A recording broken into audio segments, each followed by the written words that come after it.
dispositif qui n'est pas vraiment nouveau hein, au niveau de la NFH. Alors, j'avais envie ce matin quand même de vous raconter un petit peu comment on a mis en place ce dispositif, sachant qu'au départ, il y avait plusieurs dispositifs qui existaient en France avec des demandes et des approches très différentes et que plusieurs régions se sont réunies. On a regardé un petit peu ce que les uns et les autres avaient mis à disposition pour pouvoir accompagner les établissements et les agents et on a décidé de penser à un dispositif le plus large possible qui permettait de répondre à toutes les situations où on a besoin de travailler sur la sécurisation du parcours, les transitions professionnelles, comment on travaille à la fois sur l'orientation, comment on travaille sur la recherche d'emploi, comment on peut aller faire un stage en entreprise ou dans un autre hôpital pour pouvoir découvrir des métiers. Donc ça, on va le reprendre en détail. Et l'idée, c'était à un moment donné de ne pas être forcément dans un accompagnement. Alors, quand on a créé le dispositif, le conseil en évolution professionnelle n'existait pas. Nous avions uniquement le bilan de compétences. Et le bilan de compétences, alors, c'était intéressant pour certaines personnes, pour d'autres un peu moins, notamment quand il y avait des problèmes de santé, puisque ça donne très peu d'heures finalement pour travailler sur ce sujet. Et parfois, nos prestataires sur les bilans de compétences ne sont pas toujours très experts sur tous les sujets qui touchent à la santé. Donc, on avait un problème d'expertise, de durée d'accompagnement. Et en même temps, le fait que l'agent pouvait garder pour lui ce qui avait été fait sur le bilan de compétences. C'est la règle, c'est ainsi, ça ne se juge pas. Mais néanmoins, on pouvait avoir des agents qui revenaient avec des projets qu'ils avaient travaillés tout seuls et les établissements étaient bien en peine parce que face à ce projet, eh bien, ils n'avaient pas de solution. Donc ça, c'était, voilà, ce bilan de compétences, il ne nous convenait pas vraiment. D'un autre côté, nos établissements, donc dans plusieurs régions, nous disaient: «Ça serait bien de nous aider à accompagner, les agents et en même temps, nous finançons de la formation et pas de l'accompagnement».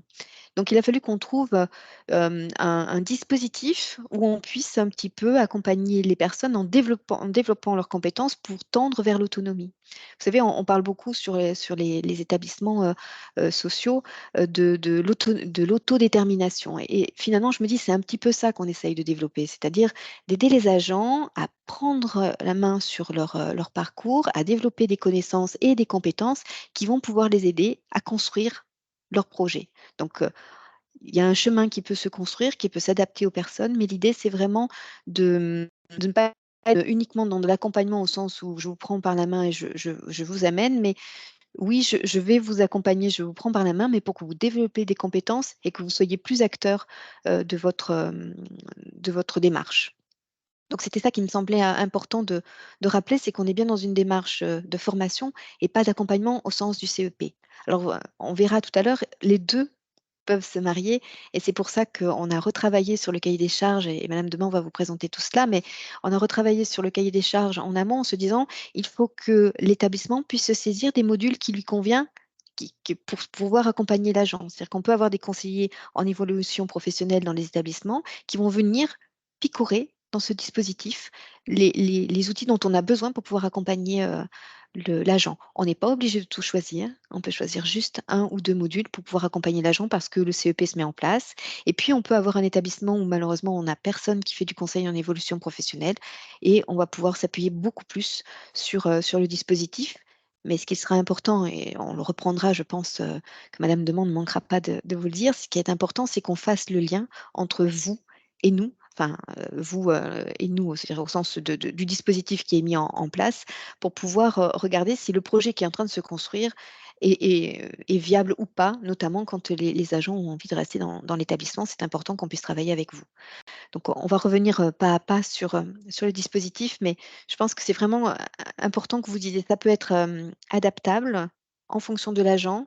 C'est vraiment pour, que l'agent soit le plus autonome possible, même si parfois certains ont du mal à tendre vers cette autonomie, mais c'est ça qu'on voulait mettre en place et surtout, dire aux agents qu'ils étaient acteurs de ce parcours et qu'on ne pouvait pas attendre, la solution miracle auprès du prestataire ou auprès de l'établissement et qu'ils ont leur part à jouer. Donc c'est vraiment le message, voilà, qu'on veut faire passer, avec ce dispositif et la dynamique qu'on a envie de créer. Voilà pour ce 1er point, je ne manquerai pas de revenir vers vous, au fur et à mesure si nécessaire. Elisabeth Deman, est-ce que je peux vous passer la parole pour, débuter la présentation? À moins que Marine, tu veuilles rajouter quelque chose, Marine ou Elena? nos organisatrices, de la visio. Non, ça va? Non, c'est tout bon pour moi en tout OK. cas. Donc madame Mandement, on vous laisse, la parole. Très bien, bah, merci beaucoup. Merci madame Rouby. Bonjour à tous. Bien, bah, écoutez, Élisabeth Demand de la société Reliance. Je suis donc pilote, sur, ce dispositif déployé, en Normandie.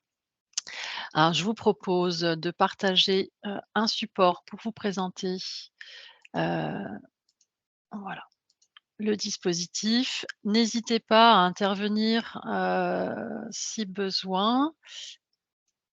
Voilà. Alors moi, je ne vous verrai pas pendant la présentation du support, donc n'hésitez pas à voilà, lever la main, madame de Wasmes, madame Crapard feront le relais, ou bien prendre la parole pour poser la question, directement. Bien, donc alors, ce que je vous propose, ce matin, c'est de revenir un petit peu sur le contexte, des établissements, de voir, donc du coup, comment, l'ANFH a répondu à ce contexte au travers notamment, de ce dispositif. De revenir sur les enjeux, qui ont déjà été évoqués par madame Rouby, mais revenir un petit peu sur ces enjeux. Vous présenter l'équipe en charge. Nous avons, également, en partenariat avec l'ANFH, conçu une vidéo de présentation du dispositif aux agents. Donc je pense que c'est un outil intéressant également pour, leur faire comprendre, comment fonctionne ce dispositif.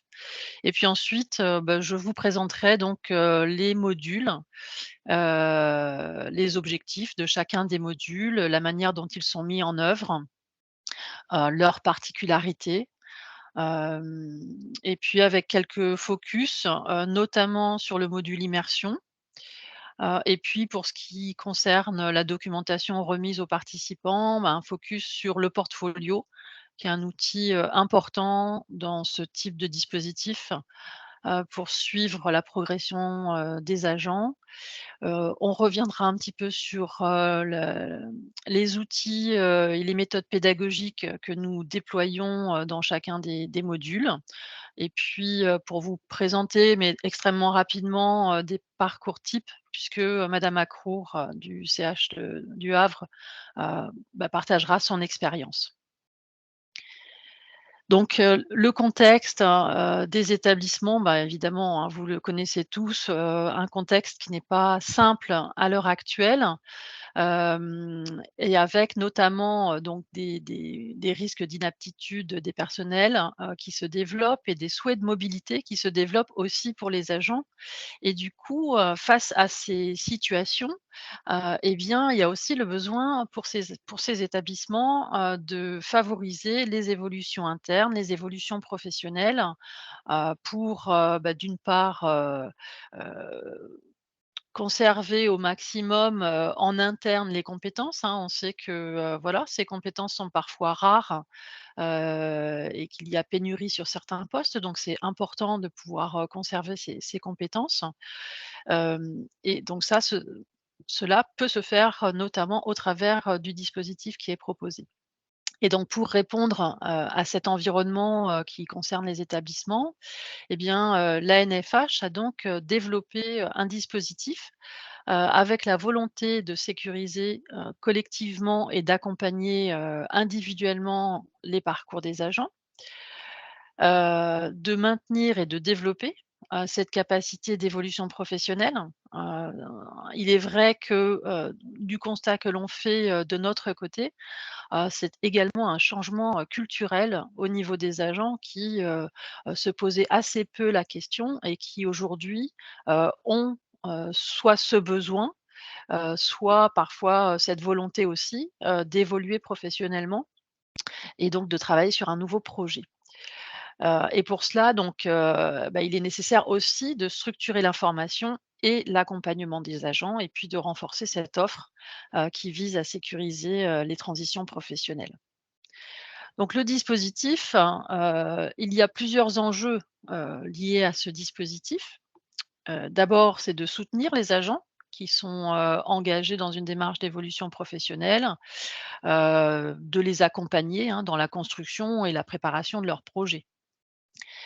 Heu travailler à un projet, atteignable et réalisable, ça c'est aussi un point essentiel, évidemment.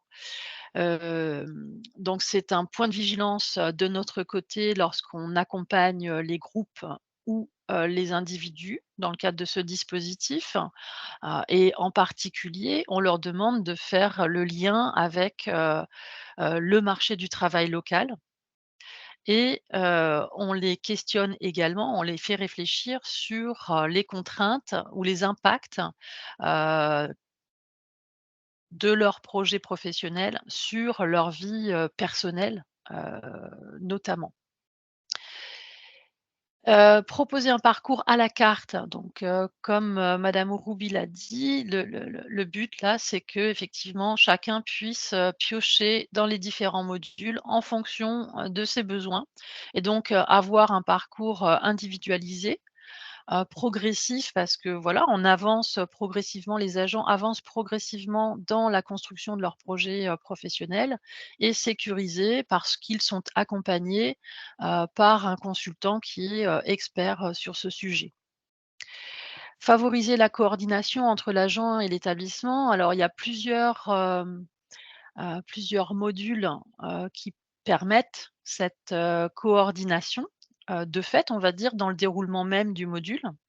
Mais, au-delà de ça, c'est un autre point de vigilance de notre côté parce que, on considère que c'est un facteur clé de réussite que de maintenir le lien, que l'agent et l'établissement, restent en lien. Et de ce fait, nous encourageons, au-delà des modules sur lesquels, voilà, ce lien va être, organisé, et bien nous encourageons les agents, à être là aussi, acteurs, hein, et solliciter, peut-être un point avec leurs référents, régulier, point régulier de façon à leur faire un retour aussi sur l'avancement, de leur parcours, sur, l'avancement de leurs réflexions et puis, les pistes, auxquelles ils ont pu penser, de manière à ce que l'établissement ait aussi toutes les informations nécessaires et puisse aussi se projeter et qu'il puisse y avoir ce dialogue sur, la possibilité ou non, de réfléchir à un projet, par exemple au sein de l'établissement, hein. On sait que, si on parle de mobilité, contrainte par exemple, mais le dispositif ne concerne pas uniquement, les agents qui sont en mobilité contrainte pour des raisons de santé par exemple, et bien les agents qui sont en mobilité contrainte, souhaitent le plus souvent rester dans l'établissement. Mais on sait que ça, c'est pas toujours possible. Donc c'est notre rôle aussi de les ouvrir, à une réflexion un peu plus large, hein, au moins au niveau, de la fonction publique, qu'elle soit d'État ou collecti ou territoriale, mais voire, du secteur privé, sur des dispositifs précédents. Il s'est avéré en certaines occasions que des agents, s'orientaient vers, une activité, liée au secteur privé. Bon, cette partie-ci, c'est souvent des agents qui ont déjà eu une expérience, hein, du secteur privé et qui connaissent donc. Et le dernier point, et bien, c'est d'articuler, ce dispositif de sécurisation, des parcours professionnels avec les autres actions de formation, proposées par la NFH, ou avec les autres acteurs du maintien dans l'emploi, comme ça a pu être évoqué, donc conseillers en évolution professionnelle ou bien, le FIPHFP également, voilà, en lien avec notamment, la reconnaissance, en tant que travailleur, handicapé, par exemple. Un point important à ce niveau-là et concernant cette articulation, c'est aussi, du coup, un des objectifs, des consultants, qui interviennent sur ce dispositif, que d'identifier potentiellement, les besoins complémentaires, en tout cas d'échanger avec les agents, sur ce sujet-là, besoin de formation, complémentaire, qui pourraient être, déclenchés en parallèle du travail de construction, sur le projet professionnel. De manière, là aussi à, anticiper, les choses et puis, potentiellement, gagner du temps.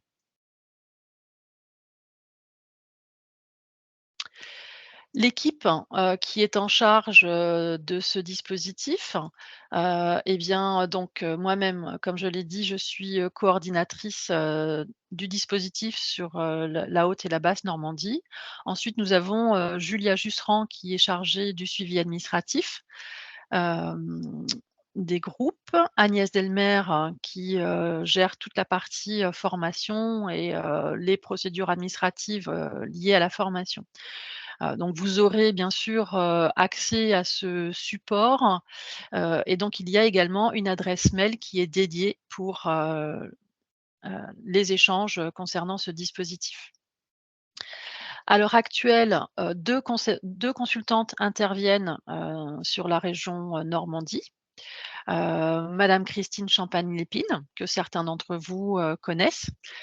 Donc qui a plusieurs, casquettes, hein. Elle est consultante RH, coach certifiée, consultante en bilan de compétences. Elle intervient donc elle a, une expérience, avérée, dans le domaine. Voilà, elle travaille, depuis, plusieurs années avec nous, notamment sur, ces dispositifs d'accompagnement, des agents, heu, à la mobilité professionnelle. Et elle a donc, une expérience, dans le secteur, à la fois dans le secteur hospitalier et dans le secteur, privé.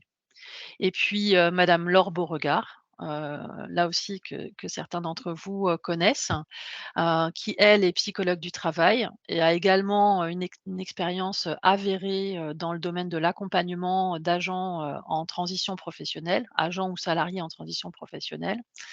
Et elle a travaillé, de même dans le secteur, hospitalier et le secteur privé. Heu, Moi-même, pour revenir un petit peu sur mon expérience, je suis coordinatrice du dispositif et également consultante RH, pilote de projet, et j'interviens, sur différentes thématiques, mais sur celle du maintien dans l'emploi depuis plusieurs années, à la fois auprès de structures du secteur, public et enfin public hospitalier et territorial, en accompagnement d'établissements, ou de collectivités et en accompagnement, d'agents. Alors, je souhaitais, partager avec vous déjà dans un premier temps, la vidéo de présentation du dispositif. Alors pour cela, je vais avoir besoin d'arrêter le partage et d'aller sur un nouvel écran. Donc ça nécessite une petite manipulation. Hop,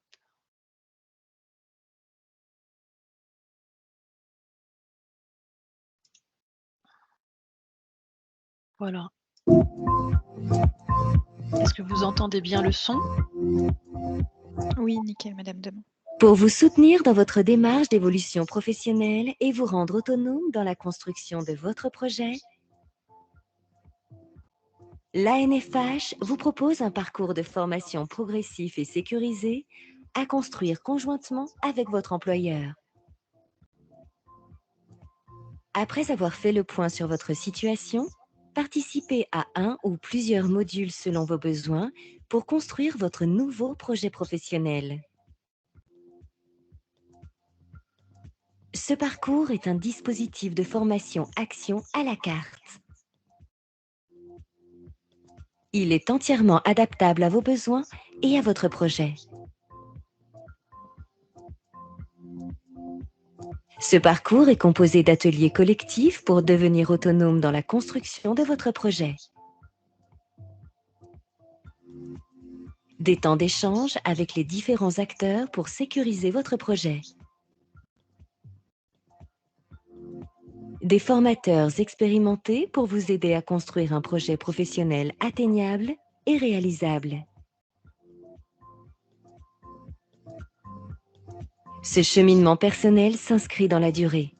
Pour réussir, votre engagement est indispensable.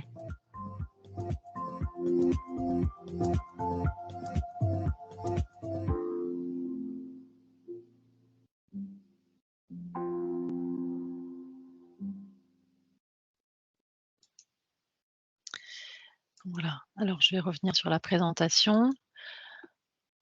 Donc effectivement, cette vidéo, hein, qui est un bon outil, heu, de présentation du dispositif aux agents et de sensibilisation. Voilà. Donc je repartage, le support pour maintenant, rentrer dans le vif du sujet. Hem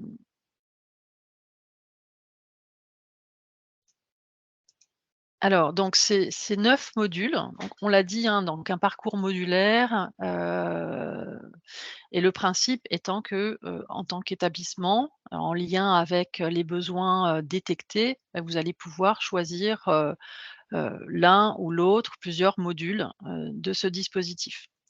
On a, donc certains modules, on va revenir dessus, qui sont, collectifs, d'autres, individuels.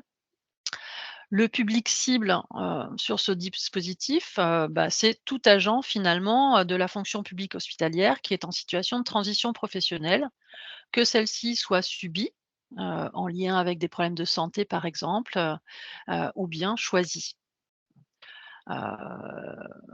Et c'est important aussi. Alors, jusqu'à présent, on a eu, beaucoup d'agents, qui sont en transition professionnelle, subie plutôt, hein. Mais c'est aussi, intéressant d'avoir un mix finalement, dans ces groupes, de personnes qui sont en mobilité choisie, ou en mobilité contrainte, parce que ça permet bah, d'élargir les réflexions. Alors, un facteur de réussite, on l'a dit, l'agent doit être acteur de son projet professionnel. Et de notre côté, donc, bah, nous assurons, une expertise dans le suivi, et l'accompagnement, des groupes ou des individus sur ce dispositif. Et puis, nous assurons aussi, la coordination, du dispositif. Alors, heu, donc le 1er module, faire le point sur son parcours professionnel, c'est un module, optionnel. Les objectifs sont de s'exprimer, sur sa situation, de détecter aussi et d'analyser, les enjeux personnels et professionnels, du projet professionnel. Alors, on est là sur un premier contact, hein, une première évaluation. À ce niveau-là, les agents n'ont pas toujours identifié de pistes. C'est un travail qui pourrait être fait, complété ultérieurement, bien sûr. À ce niveau-là, le but, c'est aussi d'identifier, les forces, les faiblesses, voilà, les possibilités et les contraintes, des agents. Et puis de définir les étapes, qui pourraient être utiles à la construction du projet professionnel. Hem, c'est aussi un temps où il y a, voilà, une première relation accompagné, qui s'installe avec, l'agent et avec, le référent établissement, puisque ce module donc prévoit un temps d'échange avec l'agent et une réunion tripartite, référent établissement, agent et consultant, accompagnant. Donc la durée est d'une demi-journée. Heu, voilà, donc c'est un module optionnel. Effectivement, lorsque, un conseiller en évolution professionnelle existe dans l'établissement, bien celui-ci peut, réfléchir au positionnement de l'agent au travers, notamment de l'outil de positionnement dont, Heu, madame Crapard et madame de Wasme pourront vous parler, qui a été mis en place par l'ANFH. Et si, l'établissement ne dispose pas, pardon, de conseillers en évolution professionnelle, bah, c'est un module qui peut tout à fait être, enclenché. Ensuite donc, 5 modules, pour travailler sur la construction de son parcours professionnel. Alors, le module de repositionnement professionnel, accepter le changement. Ce module, a pour objectif, de permettre à l'agent d'identifier ses ressentis par rapport à sa situation professionnelle. Heu, donc la situation professionnelle dans laquelle il est à l'instant T, et de prendre du recul par rapport à cette situation. Cette prise de recul, elle est favorisée par un travail de groupe, donc on est, là, vous voyez à ce niveau-là que c'est un module collectif, et la dimension collective, est vraiment, une dimension bénéfique, Alors c'est vrai sur un certain nombre de modules, mais c'est en particulier vrai sur ce module-ci, parce qu'on va retrouver des agents qui sont, fragilisés, hein, de par leur situation professionnelle, qui, ont des difficultés à envisager, cette transition professionnelle parce que par exemple, voilà, ils avaient choisi, leur métier par vocation, et qui n'imaginent pas faire autre chose ou parce que, ils ont, fait le même métier pendant, X années et que pour eux, c'est difficile de penser, faire un autre métier et parfois ils ne s'en sentent même pas les capacités, hein. Donc c'est vraiment un temps aussi, qui permet aux participants de reprendre confiance en soi et d'identifier, ses propres, potentiels et ses ressources, pour dépasser ces blocages. Heu, Vous le savez, la réflexion sur un nouveau projet professionnel, c'est quelque chose qui demande du temps, hein, également. Ce temps qui est donné là, dans le cadre de l'acceptation, du changement, voilà, c'est un cheminement ensuite qui se poursuit au-delà, du module qui est proposé, et qui permet aux agents, bah, d'avancer, dans la construction, de leur projet. Le second module, concerne l'immersion. Je vais revenir dessus un peu plus en détail. Ensuite, on a un module, qui concerne, le fait de se questionner pour redéfinir, son parcours, professionnel. Donc là, c'est se questionner sur, son parcours passé, parcours, de formation, initial et continu, parcours professionnel. Réfléchir à ces éléments-là, construire un portefeuille de compétences, donc pour construire un portefeuille de compétences, issu à la fois des expériences professionnelles, des formations, suivies et puis potentiellement des expériences extra-professionnelles également. Donc là, le travail du formateur est d'aider, les participants, d'une part donc à reconstruire, leur parcours. Bien souvent, ceux-ci ne se sont pas interrogés, hein, sur ce parcours. Alors ça, c'est un module qui est plutôt, ouvert aux agents qui n'ont pas fait de bilan de compétences, par exemple, ou qui ont fait un bilan de compétences il y a longtemps et pour qui il est intéressant, compléter justement ce travail sur le parcours professionnel. Le rôle des consultants, à ce niveau-là est véritablement donc d'accompagner, hein. On est dans une formation, collective. Mais il y a différents ateliers et certains ateliers sont individuels, et le consultant va à ce moment-là de l'un à l'autre pour guider les agents dans la complétude de leur portefeuille de compétences, de leur livret pédagogique. Et puis, les aider aussi à approfondir, les aider à identifier au travers de toutes sortes d'exercices qui reprennent, les activités exercées dans le cadre professionnel, les différents environnements professionnels aussi.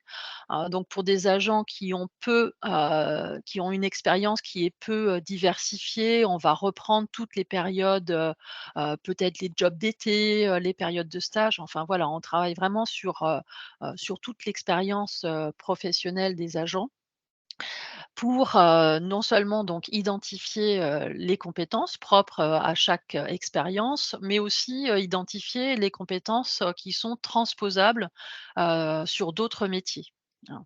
Heu, voilà, donc ça, ce sont, les 3 premiers modules se déroulent sur, 2 jours, chaque.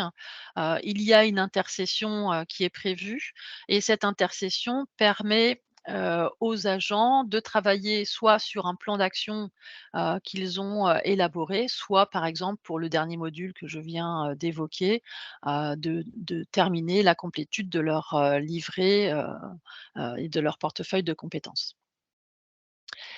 Le module, être autonome dans sa recherche d'informations. Alors, il est vrai que, heu, construire un nouveau projet professionnel, bah, nécessite de collecter toutes sortes d'informations et parfois les agents sont un peu perdus aussi à ce niveau-là, ne savent pas comment, entamer les choses. Ce module-là leur permet finalement de trouver, une méthodologie de recherche d'informations, et d'identifier aussi les acteurs clés qui leur sont utiles dans le cadre de la construction de leur, nouveau projet professionnel. Le module suivant, construire son projet de formation, eh bien, donc c'est une possibilité qu'à l'issue d'un premier travail de réflexion, sur les précédents modules, eh bien, les agents aient besoin d'engager, une formation. Donc là, nous pouvons, les accompagner au travers de ce module-là, qui est également un module collectif, d'une durée de 2 jours. Et donc nous allons, les éclairer sur, les différentes modalités, notamment de formation, les éclairer sur la recherche, d'organismes de formation en lien avec le projet, l'identification de la pertinence des formations, et également nous pouvons, les accompagner sur, la complétude de dossiers, demande de prise en charge, de ce type de formation, comme par exemple pour les dossiers, CFP. Les spécificités, sur, 3 modules, se questionner pour redéfinir son parcours professionnel, être autonome dans sa recherche d'informations et construire son projet de formation. Eh bien, la spécificité, pardon, sur ces modules-là est que, les agents travaillent sur l'outil informatique. Donc ça, c'est une manière, que l'on a trouvée pour également les rendre davantage acteurs. Alors ça a plusieurs, avantages, finalement, hein. Donc ça les rend acteurs. Ils ont la capacité de faire les recherches, par exemple, concernant les formations, in situ pendant, le temps de la formation. Donc ils construisent vraiment, leur propre projet professionnel, en ces occasions.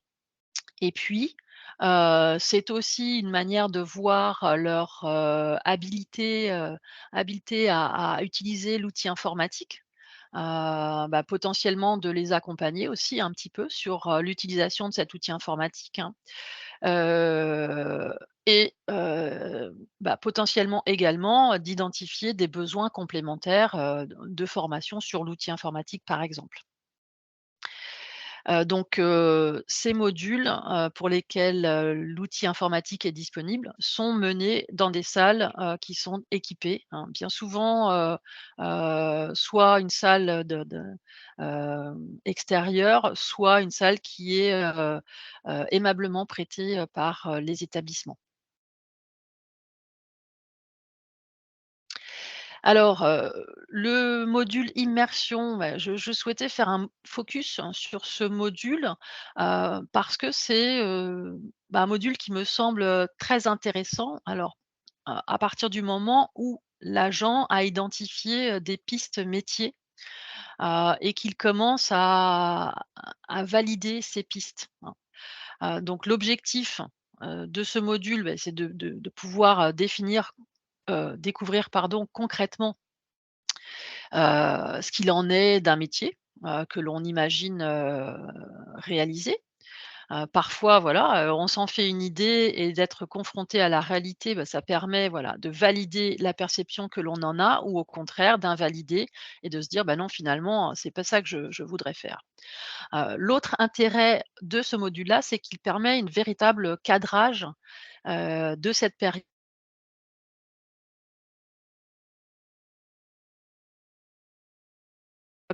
la plus effective possible, hein. Donc là, on travaille vraiment au regard, du projet de l'agent pour définir au cas par cas, entre l'agent, et l'établissement et puis, la structure d'accueil, les objectifs qui peuvent être, visés, hein et puis, les tâches également qui peuvent être, réalisées, durant cette période. Donc on a un module qui dure 2 jours, avec une intercession évidemment qui, correspond à la période d'immersion. Donc il est, souhaitable, de voilà, de cadrer, la période d'immersion une quinzaine de jours avant que celle-ci se produise. Là aussi pour que ensuite l'agent ait la possibilité, de présenter les objectifs et d'échanger avec, l'établissement d'accueil ou la structure d'accueil, d'échanger sur, les objectifs qui ont été définis et les attentes. Et puis le bilan, il y a également un bilan qui est réalisé à l'issue, de cette période d'immersion. Là encore pour valider les apprentissages de l'agent et valider, sa perception du métier, au regard, de son projet professionnel. Donc c'est une autre manière, ce cadrage, de rendre l'agent acteur, de cette période d'immersion. D'objectifs, définis en amont et puis évalués ensuite, en aval, est vraiment quelque chose de central. Donc à ce niveau-là, c'est un autre module, qui permet ce travail, ce lien, essentiel entre, l'agent, l'établissement, pour la construction de cette période d'immersion, et puis potentiellement avec l'établissement d'accueil aussi.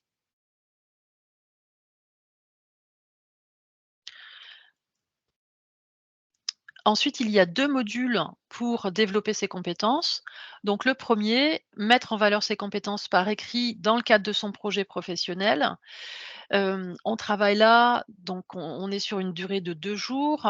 Une fois de plus, la conduite de ce module s'appuie sur l'outil informatique pour que les agents travaillent effectivement, à la construction de leur, CV et à la construction de leur lettre de motivation.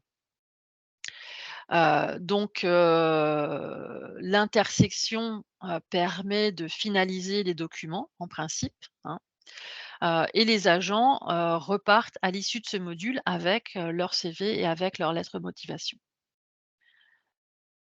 Le second module, être à l'aise et pertinent lors d'une présentation orale dans le cadre de son projet professionnel, donc là vise, principalement à la prise de parole. Donc cette prise de parole, elle est nécessaire en plusieurs occasions. Elle est nécessaire, on va dire tout au long, de la construction de son parcours professionnel. Donc, voilà, c'est également travailler sur d'autres modules, hein, notamment sur le module, qui permet de travailler sur son projet de formation. Puisque, il s'agit pour l'agent d'aller défendre finalement, ses choix, et ses objectifs auprès, de son référent établissement, auprès de son responsable, auprès, éventuellement d'un organisme de formation pour pouvoir accéder à une formation, hem, ou encore, auprès d'un jury, par exemple. Donc là, on est sur, 2 jours en continu avec, de multiples, exercices de prise de parole.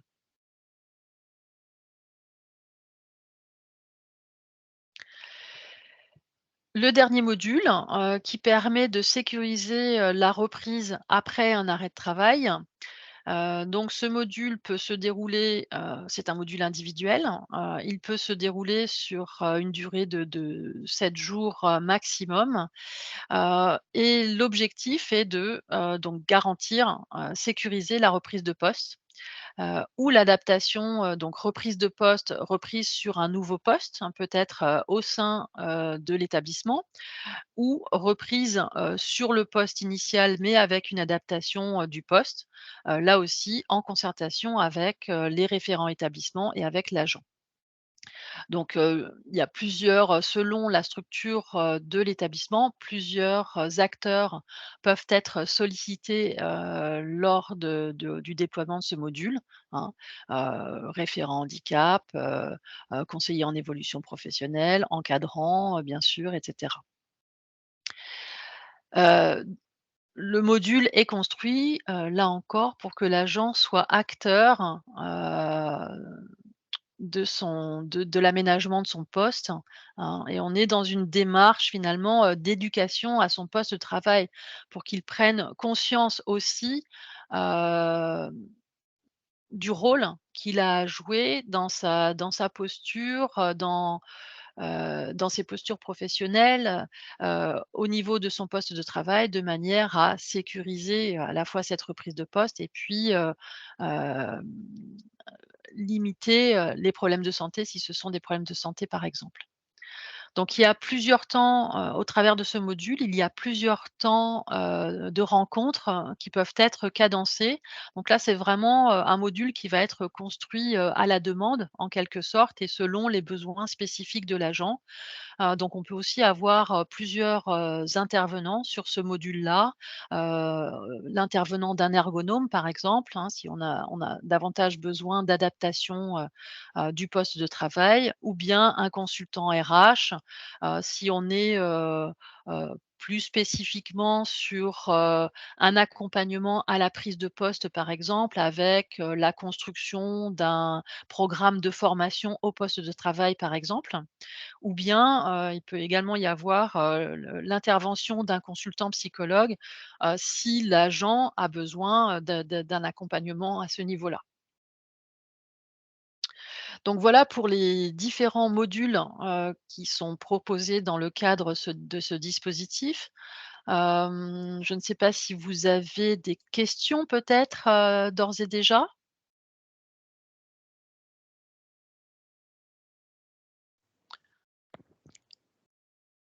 Alors pour le moment, dans le chat, nous avons rien.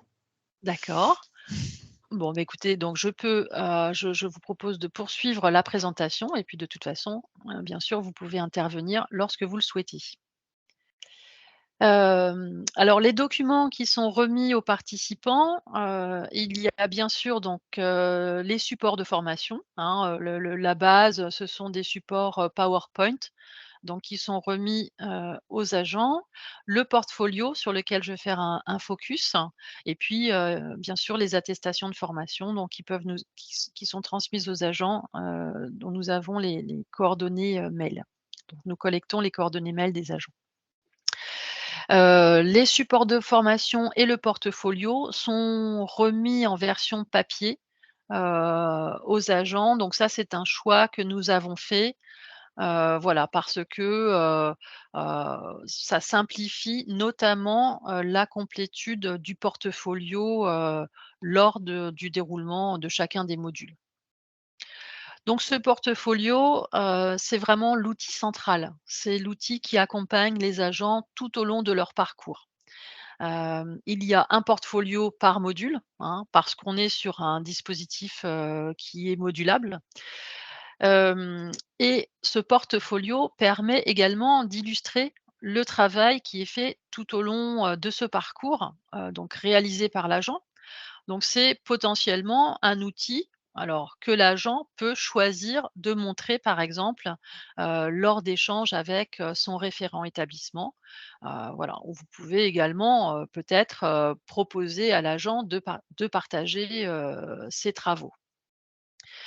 Donc il suit, l'agent tout au long de ce parcours, et puis, bah, ça permet aussi à l'agent d'avoir un travail réflexif, hein, en revenant sur des activités, menées précédemment et prendre conscience, bah, finalement du chemin parcouru déjà, et puis, de tout le travail réalisé et notamment, de ses compétences et de ses capacités.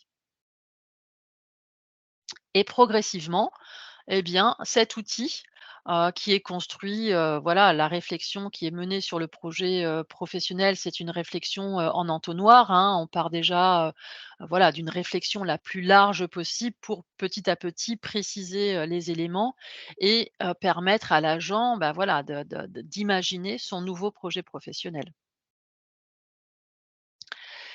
Les méthodes pédagogiques que nous utilisons, elles sont, très diverses sur l'ensemble de ces modules. On est bon, évidemment, il y a, quelques temps, on va dire, de présentation, magistrale, mais ces temps sont limités, le plus possible, hein, et on est essentiellement sur de la pédagogie active. L'un des objectifs, du consultant qui intervient, et ça c'est vrai tout au long du parcours et au travers donc des exercices, et des méthodes pédagogiques, qui sont proposées, ça va être de rassurer, les agents, les rassurer dans la construction de leur projet, les rassurer sur leurs capacités, heu et les rassurer sur, la possibilité effective, hein, d'imaginer un nouveau projet et de construire ce projet. Heu, donc également, à chaque module, l'agent construit son plan d'action pour la fois précédente, la fois suivante, pardon. Comme je l'ai dit tout à l'heure, avec un travail, donc ça demande un investissement, hein, en intercession. Heu, il est donc important que l'agent soit volontaire, hein, pour participer à ce dispositif. Voilà, et ça, c'est quelque chose, qui se discute aussi, notamment, lors du module sur, l'acceptation, du changement. Dans les méthodes, ou outils pédagogiques, proposés, il y a également, des tests qui peuvent être proposés sur certains modules, notamment pour travailler sur sa personnalité, identifier, ses motivations, ses valeurs. Mais il y a aussi des jeux de cartes qui sont proposés, pour, bien comprendre, par exemple, qu'est-ce que, la notion de compétence. Il y a des mises en situation, qui sont proposées, très régulièrement. Voilà, soit les agents travaillent entre eux et font ces mises en situation en binôme ou en trinôme, ou bien, plus globalement, devant le groupe. Voilà, ça c'est laissé à la libre, appréciation, on va dire, du consultant. L'objectif étant que les agents soient à l'aise, hein, hem et qu'ils participent effectivement, à ces exercices. Ensuite, sur certains modules, il y a ce temps de présentation, face au groupe, qui est nécessaire, justement pour travailler aussi sur la gestion du stress, du trac, hein. Voilà, donc il y a aussi des jeux de rôle, qui sont organisés. Et enfin, donc alors, je voulais, revenir, mais ça va être, très rapide, hein, sur, quelques exemples de parcours avec, donc, des profils, d'agents, qui peuvent rejoindre ce parcours. Donc on a par exemple, Jeanne qui est une aide-soignante, qui a été reconnue inapte, à son poste, parce qu'elle a une pathologie aux épaules.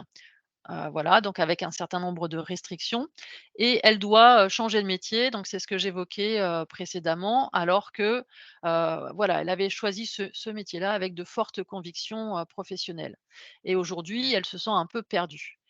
Donc, qu'est-ce que l'on peut, proposer à cet agent, pour l'aider à construire son nouveau projet professionnel? Eh bien, ça va être dans un premier temps, de participer au module repositionnement professionnel, accepter le changement, pour travailler justement sur, ses peurs, sur ses craintes, mais aussi sur ses forces, et prendre conscience de ces éléments-là.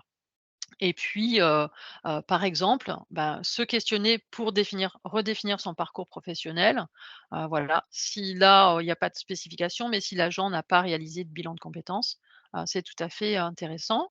À cette issue-là, il se peut que l'agent identifie, des pistes métiers, et donc on peut lui proposer, une période d'immersion, hein, pour appréhender ce nouveau, métier. Et puis enfin, bah, cette période d'immersion étant, concluante, on accompagnera l'agent sur la construction de son projet de formation, voilà, s'il y a projet de formation à l'issue de cette, période d'immersion, de ce premier travail qui a été fait. Autre situation, on a un agent de maintenance, voilà, qui lui souhaite, changer de poste, parce que bon, il a des problématiques relationnelles dans son service. Il a travaillé, il a une expérience professionnelle, voilà, qui est assez riche, à la fois, dans le secteur privé et dans le secteur public, et il a déjà une idée, de projet. Donc on va l'aider à ce moment-là, sur, la construction de son portefeuille de compétences. On va l'aider potentiellement sur la recherche d'informations en lien avec, son projet. On va lui permettre peut-être de réaliser une période d'immersion et puis éventuellement, de lui proposer, enfin voilà, de l'aider à construire, un projet de formation en lien avec, une actualisation de compétences, par exemple. Donc voilà, on voit au travers de ces 2 exemples rapides que, le dispositif est tout à fait modulable, hein, et s'adapte vraiment à la situation, individuelle de l'agent. Donc voilà ce que je voulais, vous présenter aujourd'hui, concernant ce dispositif. Donc, je vous remercie pour, votre attention, hem, lors de cette présentation et je suis à votre écoute si vous avez des questions concernant, certains points. Merci Madame Deman. Donc, effectivement, si, vous avez des questions, donc, c'est le moment de prendre la parole ou, de poser vos questions dans le chat. Heu, donc on va attendre quelques minutes pour les personnes qui souhaitent écrire et s'il n'y a pas de questions, par la suite, nous allons écouter madame, Accrour qui vient du groupe hospitalier du Havre. Je voulais juste intervenir pour, ajouter, alors il me semble pas que vous l'ayez dit madame Deman, au moment du module immersion, voilà, c'est pour vous informer qu'il est possible que le prestataire réalise la convention de stage pour, eh bien, pour les stages dans les établissements privés. Puisque bon, parfois en interne, vous pouvez, réaliser la convention de stage, mais lorsque les agents souhaitent faire un stage dans une entreprise privée, voilà, ça devient un peu plus compliqué parfois. Donc voilà, que vous sachiez que le prestataire est en capacité de réaliser la convention pour ces périodes-là. Effectivement. Et ce qui est important, c'est que souvent le stage, on peut aller voir comment ça se passe, dans une autre structure, mais ce qui est intéressant, c'est de bien travailler en amont ce qu'on va faire sur le stage, de pouvoir, bien sûr, dérouler le stage et de pouvoir faire une évaluation de ce qui s'est passé. Et donc, on a voulu vraiment, sur ce temps d'immersion, que vous ayez, comme le dit très justement Marine, avoir une convention, mais également que vous puissiez avoir une structuration de ce temps pour que ça puisse être pris d'abord sur le temps de formation, c'est-à-dire qu'on va définir des objectifs et puis, ce que, la personne va devoir découvrir pendant cette période de stage. Donc on a essayé, vous voyez, de vous amener un appui pour pouvoir, à la fois sécuriser par la convention, mais également dans une démarche pédagogique, ce temps de stage en entreprise qui peut être effectivement, dans une boulangerie, dans un autre, établissement. Enfin voilà, c'est, après à vous de choisir. Mais c'était pour vous aider parce que c'était quelque chose qui était assez récurrent. Et que vous demandiez comment on pensait le stage et vous demandiez comment, la personne pouvait être couverte dans le cadre de son stage.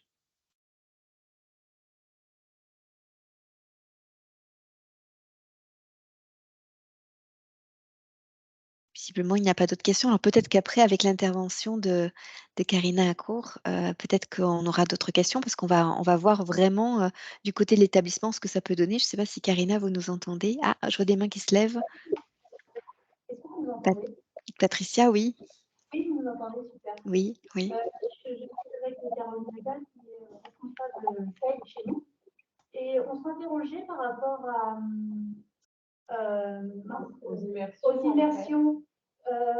À l'initiative de qui ces immersions sont-elles faites et comment est-ce qu'on met en relation finalement l'agent avec des lieux d'immersion comme ça? Est-ce que c'est l'agent qui cherche? Est-ce que c'est nous?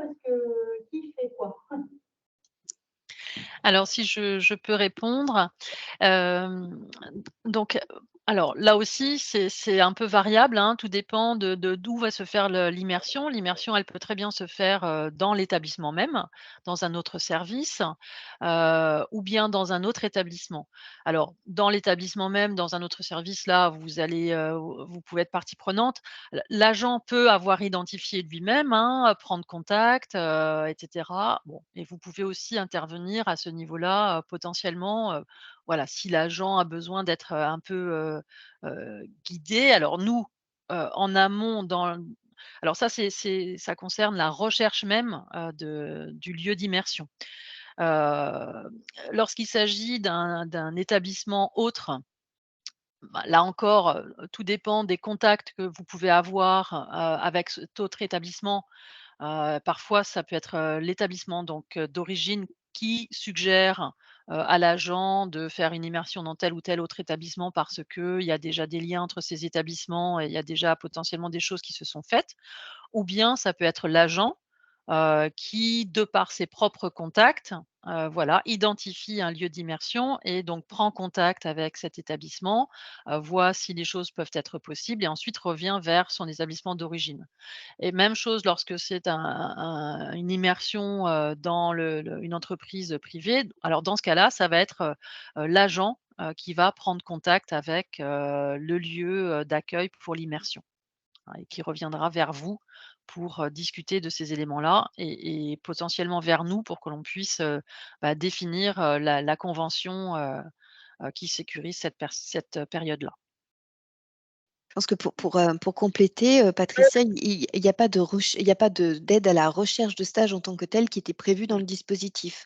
Ce n'est Mmh. pas vraiment prévu comme ça. En même temps, suivant après les étapes sur lesquelles l'agent est passé, il peut y avoir dans le cadre de travail sur le projet, des recherches de stage qui peuvent se mettre en place. Mais Mmh. c'est pas vraiment le temps d'immersion. L'idée, c'était vraiment de structurer un stage et ça supposait effectivement que le lieu de stage, soit trouvé pour pouvoir activer vraiment le module immersion. Je ne sais pas si Mmh. je suis suffisamment claire, mais c'est-à-dire qu'on n'a pas prévu la recherche de stage dans ce module d'immersion, en fait. Oui, merci. Je me demandais aussi, est-ce qu'il y a une durée définie sur ces immersions ou pas du tout? Alors, il y a une durée, oui, on est, après les durées, elles sont, définies, réglementairement aussi, hein. On est de mémoire entre 2 et 10 jours avec une durée maximum de 20 jours sur 3 ans. Voilà, donc ça, c'est au niveau réglementaire. Hem et alors donc cette durée, alors elle peut être plus courte aussi, hein. Voilà, tout dépend des possibilités. Parfois, elle peut être donc inférieure à 2 jours, si, cette durée-là est, «plus pratique» entre guillemets à mettre en œuvre pour l'établissement. Voilà, on va dire qu'une demi-journée peut-être ou une journée dans un service, c'est déjà quelque chose, hein. Ça permet déjà d'avoir une première impression.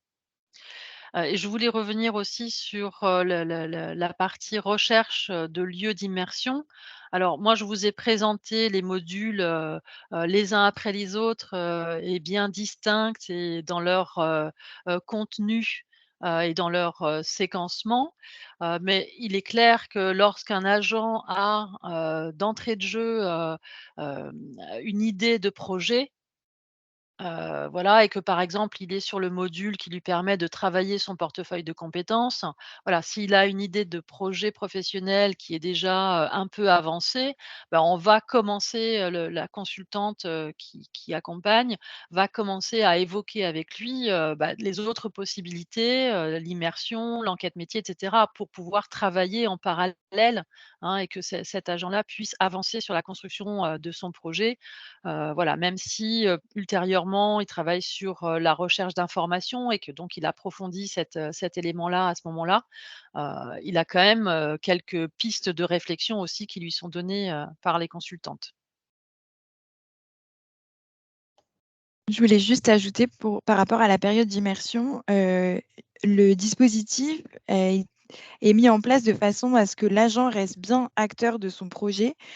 Donc la période d'immersion, c'est bien, ce sera bien à lui en fait en fonction de sa réflexion, de son avancement sur son projet. Ce sera bien à l'agent de se dire: «Bon, bah, là, voilà, j'ai besoin de Mmh. confirmer mon projet, donc j'ai besoin d'un stage». Donc ça pourra lui être suggéré par les accompagnants, mais c'est bien l'agent, à un moment donné dans sa réflexion, qui va se dire: «Il faut que je réalise ce stage» et donc en fonction de son projet professionnel, et de ses évolutions, voilà, il va être amené à chercher son lieu de stage, mais à aucun moment. C'est vraiment il est fortement poussé à chercher son stage, de manière, la plus autonome, possible, quoi. Mmh. Karina, Mad ouais. Oui. Oui, je voulais juste revenir sur la durée concernant l'immersion. Vous avez évoqué que c'était une réglementaire. Je n'avais pas cette notion-là, mais Sur le décret de juillet, du 22 juillet Le dernier 2022. décret du 22 juillet? Oui, D'accord. qui est relatif à la formation et à l'accompagnement personnalisé des agents publics en vue de favoriser leur D'accord. évolution professionnelle. Je vais regarder. Merci beaucoup. Je vous en prie.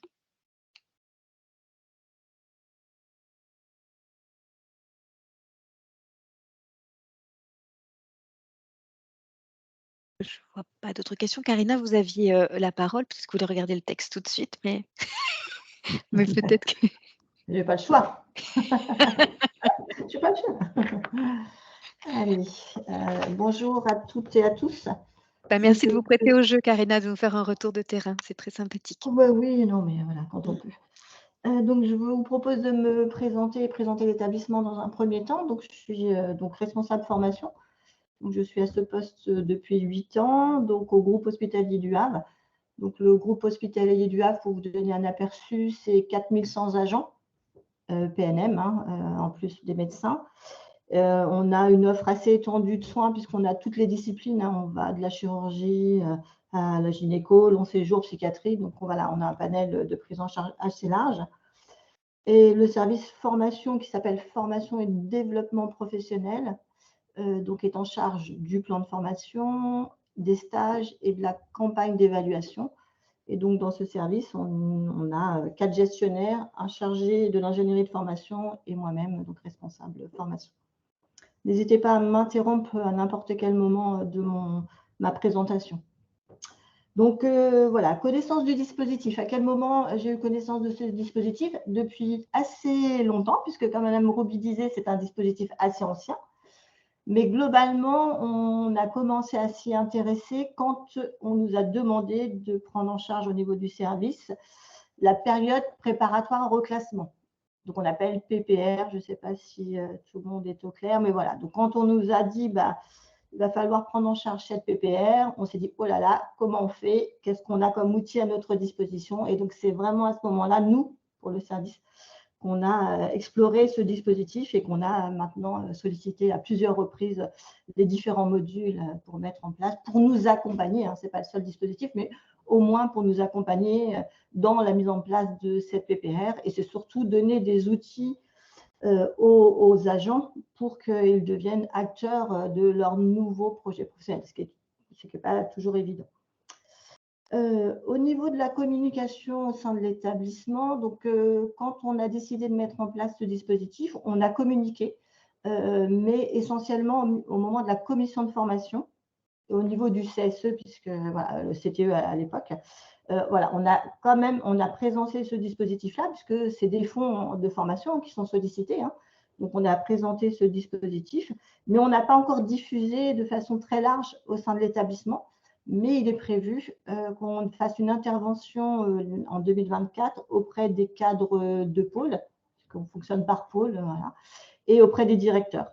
Donc, il y a une volonté voilà, de diffuser cette information. Donc, normalement, voilà, on a pris rendez-vous avec la direction des soins et M. Berger, notre DRH, présentera le dispositif au niveau des directeurs, au niveau du CODIR. Mais voilà, on est parti sur l'idée de faire cette diffusion. Alors, pourquoi et dans quel contexte nous mobilisons ce dispositif? Alors, comme je l'ai déjà dit, nous sollicitons ce dispositif dans le cadre de la période préparatoire au reclassement. Donc, voilà, ça concerne essentiellement des agents en transition professionnelle subie pour l'instant. Voilà, donc ça concerne essentiellement ce public-là. Donc, il s'agit du kit formation, alors on appelle ça kit formation, qu'on propose dès le premier rendez-vous avec l'agent. Donc, c'est voilà, d'emblée, on propose ce parcours-là, sécurisation, parce que l'agent a besoin d'être accompagné. Voilà, donc, et l'intérêt de ce dispositif, je vais le dire déjà, c'est que ce regard extérieur par un prestataire, c'est vraiment la plus-value. Ça permet voilà, aux agents de prendre un peu de recul sur ce qu'ils vivent, puisque souvent, il y a beaucoup d'émotions, parce que là, on est dans une transition professionnelle subie. Donc, il y a beaucoup d'émotions, des fois des rancœurs avec l'établissement. Donc, le fait que ce soit quelqu'un d'autre qui évoque le champ des possibles pour pouvoir faire un nouveau projet professionnel, c'est vraiment la plus-value de ce dispositif-là. Donc, pour nous, ce dispositif, ça permet évidemment de jalonner la période préparatoire, puisqu'on planifie les modules en fonction des situations, mais au préalable, nous, on a défini un kit de base, qu'on appelle ça le kit de base pour tout agent, que je vais vous présenter. Et donc, ça permet évidemment de jalonner le parcours de l'agent. Et puis, ça permet aussi à l'établissement de tracer, puisque dans le cadre de la PPR, l'établissement a une obligation de moyens pour accompagner les agents, pas forcément de résultats, mais ça permet au moins de tracer que l'établissement met en place des moyens pour accompagner les agents. Et que si à un moment donné, les agents, malheureusement, n'ont pas identifié un projet ou n'arrivent pas à se réinvestir sur une nouvelle démarche, et voilà, si jamais l'agent va malheureusement vers éventuellement une retraite invalidité, l'établissement pourra justifier qu'on a mis en place des moyens, en sachant qu'on met aussi en place d'autres dispositifs. Donc voilà, pourquoi on l'utilise? Parce que c'est comme disait Mme Demant, c'est un dispositif qui est modulable et on peut planifier l'ordre des modules comme on veut. Voilà, on le fait en fonction de la situation de chaque agent. On planifie, même si on a défini un tronc commun, on laisse quand même cette latitude de pouvoir passer en fonction des modules. Alors, nous, au sein de l'établissement, c'est notre organisation, voilà, elle est comme ci. On prévoit trois périodes d'accès en PPR. Donc ça, c'est notre principe. Donc, on a défini qu'un agent qui éventuellement est en situation d'inaptitude ou potentiellement va devenir en situation d'inaptitude, on a la possibilité de le faire rentrer dans 3 temps sur une année. Donc, on a une période, un premier groupe qu'on met en place en février, un deuxième groupe qu'on met en place en juin et un dernier groupe qu'on met en place en octobre. Donc, en fonction du moment où la personne est reconnue en situation d'inaptitude, on peut le rentrer dans une des 3 périodes définies de façon annuelle. Alors, à ce jour, chaque groupe, donc on a 3 groupes par an, on part sur au moins 7 personnes. Donc, même si le début a été un peu plus compliqué, même si voilà. Globalement, pour 2024, on souhaiterait mettre des groupes de 7 personnes dans chaque groupe pour tout est autant que l'agent ait bien formulé un accord pour entrer dans ce dispositif-là. Donc, nous avons initié cette démarche en novembre 2022, donc c'est assez récent, hein. Le premier groupe a commencé en novembre 2022 et donc à ce jour, nous accompagnons 11 agents.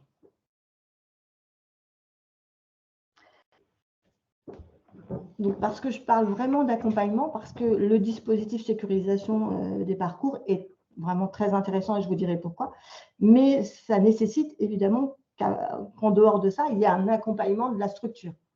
C'est-à-dire que, voilà, on dit que l'agent doit être acteur de ce parcours, c'est évident, il doit s'engager dans la démarche. Toutefois, il a besoin que l'établissement le porte et l'accompagne.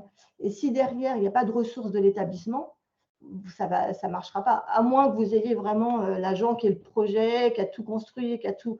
Oui, ça peut marcher, mais globalement, quand on est en accompagnement d'agents en situation subie, hein, comme souvent pour nous, ils ont déjà cette étape de faire le deuil de l'ancien métier.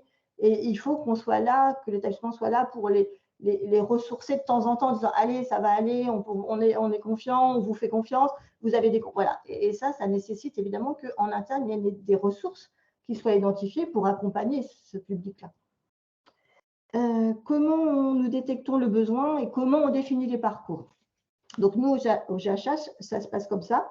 Les agents concernés sont tous vus par le DRH en rendez-vous individuel. Nous avons M. Verger qui rencontre donc tous les agents et qui leur explique la démarche de la PPR, la période préparatoire au reclassement. Et dedans, il évoque déjà la sécurisation des parcours.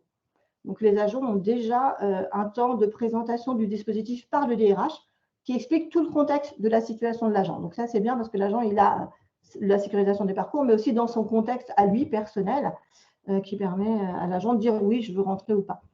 Ensuite, l'agent revient vers le service formation pour dire oui ou non, je rentre en PPR. Donc, c'est vraiment une décision volontaire de l'agent. L'établissement ne peut pas imposer la période préparatoire au classement et donc la mise en place de ce parcours sécurisation. Et donc, l'agent, c'est lui qui fait la démarche. Et donc, l'agent est reçu aussi de façon individuelle par le service formation. Et quand on reçoit l'agent, comme je vous ai évoqué, nous avons 3 temps d'entrée.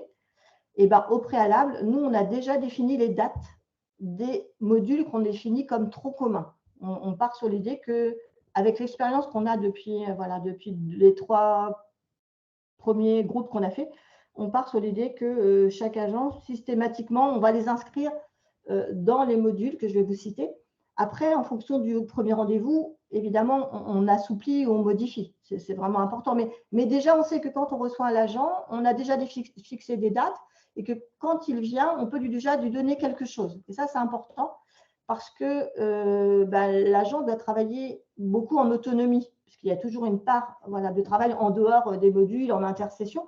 Et donc, c'est vrai que ça permet de le rassurer quand il repart avec des éléments. Donc, nous, on part toujours sur l'idée qu'on leur propose le module 1, donc faire le point sur son parcours professionnel. Ça permet déjà un premier contact avec l'agent, avec le prestataire extérieur.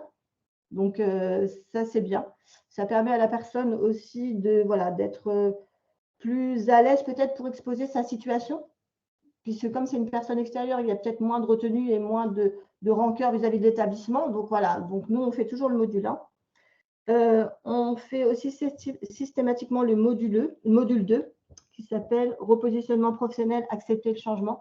Alors ça, c'est incontournable. C'est vraiment incontournable. On le fait systématiquement et on le fait juste après le module 1. Parce que même si le discours des agents disent oui, oui, j'ai accepté, voilà, c'est vrai que ce n'est pas toujours si évident.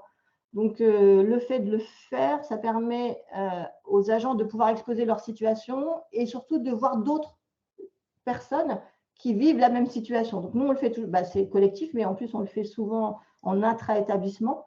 Et donc, c'est vrai que ça permet vraiment à chacun d'avoir un regard plus objectif et plus concret sur sa situation et surtout de croiser ce regard-là avec un regard extérieur, donc la formatrice, et ça, c'est intéressant, et aussi d'autres personnes qui se trouvent dans cette même situation.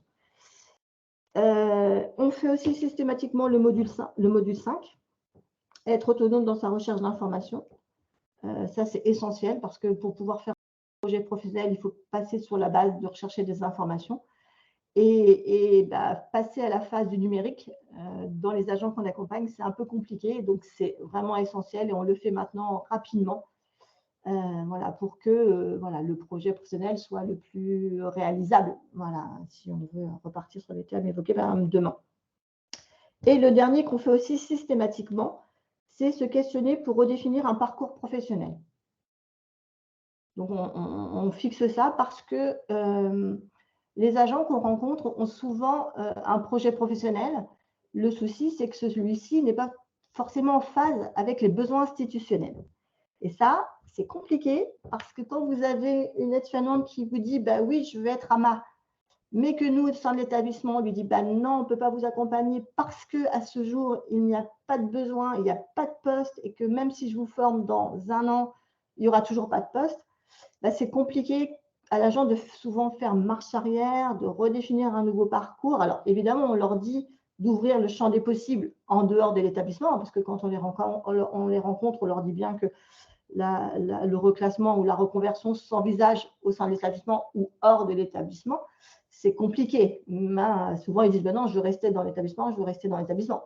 Voilà. Et le souci, c'est que l'accompagnement ne peut pas toujours se faire, le projet ne peut pas toujours se faire au sein de l'établissement. Et donc, c'est vrai que ce module 4, ça permet de se questionner sur éventuellement un projet, peut-être le même, mais dans un autre contexte ou dans un autre projet. Donc voilà, ça, c'est notre kit formation qu'on propose pratiquement systématiquement à nos agents et qui, pour l'instant, nous convient parfaitement parce que ça permet évidemment de jalonner la période des agents sur leur déroulé de PPR. Ensuite, les autres modules, on les fait en fonction de la situation des agents. Il n'y a pas de règle. Alors, nous, on n'utilise pas le module 3, mais c'est un choix personnel. L'immersion, nous, on le fait nous-mêmes, on le gère nous-mêmes. Voilà, c'est un choix. Par contre, on utilise le module 7, le module 8, le module 9. Pour l'instant, on n'a pas utilisé le 6 parce qu'on n'a pas eu encore quelqu'un en poste, parce que la PPR a commencé en novembre 2022. Donc, la fin de la PPR pour les agents qui devraient sortir là, ça serait novembre 2023, puisque la période préparatoire au reclassement dure potentiellement 1 an. Donc voilà. Donc, par exemple, je peux vous donner 2 exemples. On a accompagné un agent que je vais nommer Pierre. Alors, je ne vous donne pas son prénom réel parce que c'est un prénom vraiment atypique. Donc, voilà. Donc, Pierre a bénéficié des 4 premiers modules. Donc, ce qu'on a vu tout à l'heure, le 1, le 2, le 5 et le 4. Et au bout du 4, il a identifié un projet professionnel, c'est de devenir animateur social. Donc, animateur social, au sein de l'établissement, nous n'en avons pas, ou très peu, où il doit y avoir un poste. Et donc, globalement, on ne peut pas l'accompagner, on va l'accompagner, mais dans potentiellement un poste à l'extérieur. Donc, pour pouvoir être animateur social, il faut qu'il obtienne le BPGEP, spécialité animateur, mention animation sociale. Donc, le BPGEP, c'est le brevet professionnel de la jeunesse, de l'éducation populaire et du sport. Vous ne savez pas, donc je vous le dis si jamais, voilà. Et donc, pour l'aider à structurer son projet, Pierre a suivi le module 7. Donc, on a fait le module 7 pour Pierre pour lui permettre de construire son projet de formation. Donc, ça lui a permis de rédiger son dossier d'inscription, puisque pour entrer en BPGEP, il y avait évidemment un dossier d'inscription et puis une candidature à sélectionner. Il y avait une sélection d'entrée à cette formation. Donc, ce module 7 lui a permis de construire son dossier d'inscription et aussi d'argumenter sa demande de congé de formation professionnelle, puisqu'il a fait une demande pour pouvoir bénéficier de fonds pour réaliser cette formation dans le cadre d'un CFP. Donc, ce module-là lui a permis de faire ces 2 aspects. Et voilà, ce qui est assez positif, puisqu'il est parti en formation le 18 septembre 2023. Donc, il vient de partir en formation pour faire sa formation BPGEP dans le cadre d'un CFP. Et donc, normalement, il sera diplômé en janvier 2025. Donc voilà. Autre situation, donc, nous sommes actuellement en train d'accompagner un autre agent que je nommerai Nadine. Voilà. Nadine a commencé sa PPR, elle a 59 ans. Voilà, c'est un élément important. Donc, c'est quelqu'un qui a pris la décision, compte tenu de son âge, de ne pas s'engager dans une formation longue pour obtenir un autre diplôme parce que, voilà, 59 ans, elle se dit non, c'est pas possible, elle ne pouvait pas, elle ne se sentait pas en capacité et voilà, malgré tout ce qu'on a pu mettre en place, elle a pris la décision de ne pas faire ça. Et elle a pris l'option plutôt de cibler des métiers pour lesquels il y avait des passerelles avec son métier d'origine. Et donc, elle est partie plutôt sur le fait de postuler sur des offres d'emploi. Et donc, le principe, c'est qu'on lui a proposé le module 9 et le module 8. Donc, le module 8, c'est mettre en valeur ses compétences par écrit. Et le module 9, c'est être à l'aise lors d'une présentation orale. Donc, elle est dans une recherche d'emploi. Donc, on s'est dit, qu'est-ce qu'on peut mettre en place pour l'aider dans cette recherche d'emploi? Le 8 et le 9 s'inscrivaient très bien là-dedans. Et donc, moi, j'ai vu vraiment une nette progression entre avant et après, notamment sur la rédaction du CV. Donc voilà, elle a vraiment gagné en termes de qualité dans la présentation du CV, en termes de la pertinence des éléments à mettre en fonction du poste qu'elle recherchait. Et donc, à ce jour, elle a postulé sur plusieurs offres. Là, je ne vous dis pas qu'elle a été reçue tout le temps et elle a eu une réponse favorable tout le temps, mais là, elle est en attente d'une réponse pour un poste d'animatrice mobilité. Et il y a de fortes chances qu'elle soit retenue. Donc, voilà. Après, voilà. Donc, ça, c'est des exemples très positifs. Après, on a pour l'instant, je vais toucher du bois, on n'a pas beaucoup d'agents, on n'en a que 11. Pour l'instant, on est assez satisfaite de la suite. Là, on a remis un groupe en place en septembre. Voilà, c'est un public différent, donc on verra les choses. Alors, quelle est la valeur ajoutée pour ce dispositif pour nous? Alors, pour nous, établissement, ce qui est important, c'est un dispositif qui est structuré et personnalisable. Ça, c'est important, permettant de soutenir les agents et l'établissement. L'organisation à la carte, évidemment, c'est un avantage. Vraiment, vous les prenez dans n'importe quel ordre et vous pouvez en prendre qu'un. Et ça, c'est très bien. Voilà. Ça permet évidemment d'assez rapidement proposer des plannings individuels à chaque agents, donc ça c'est important. Et l'avantage aussi, c'est ce regard extérieur. Voilà, c'est ce regard extérieur que nous avons avec les deux intervenants, parce que nous avons soit Madame Beauregard ou soit Madame Champagne. Donc, c'est vraiment important. Et l'avantage, c'est on parlait de lien entre les deux. C'est vrai qu'on a toujours des contacts avec les deux intervenants. Voilà, elles sont pour nous dans nos locaux. Donc, voilà, elles sont au 2e étage. Et tous les jours, elles viennent nous voir sans forcément diffuser les éléments qui se disent dans les modules, mais voilà, ce qui reste personnel au groupe. N'empêche, on a des relations assez étroites avec ces deux intervenants et ça, c'est intéressant.